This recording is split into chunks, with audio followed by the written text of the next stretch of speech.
ময়মনসিংহের গৌরীপুরে সাংবাদিক ঐক্য ফোরামের উদ্দেশ্যে ইফতার ও দোয়া মাহফিল অনুষ্ঠিত। আবুল কালাম আজাদ, গৌরীপুর, ময়মনসিংহ।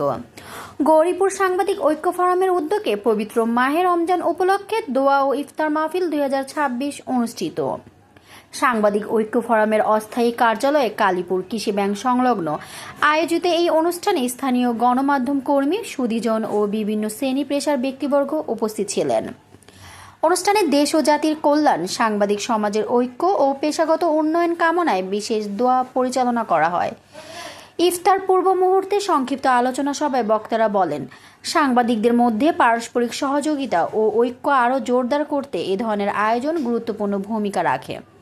বক্তারা আরও উল্লেখ করেন, সত্য ও বস্তুনিষ্ঠ সংবাদ পরিবেশনের মাধ্যমে সমাজের ইতিবাচক পরিবর্তনে সাংবাদিকদের দায়িত্ব অপরিসীম। এ সময় উপস্থিত সবাই ভ্রাতৃত্ববোধ ও পেশাগত সংহতি বজায় রাখার প্রত্যয় ব্যক্ত করেন। সাংবাদিক ঐক্য ফোরামের সাধারণ সম্পাদক তোফাজ্জল হোসেনের সঞ্চালনায় সভাপতি মোহাম্মদ শাহজাহান কবির হীরার গঠনমূলক বক্তব্যের মধ্য দিয়ে অনুষ্ঠানের সমাপ্তি ঘটে। দোয়া শেষে সকলের মাঝে ইফতার বিতরণ করা হয়।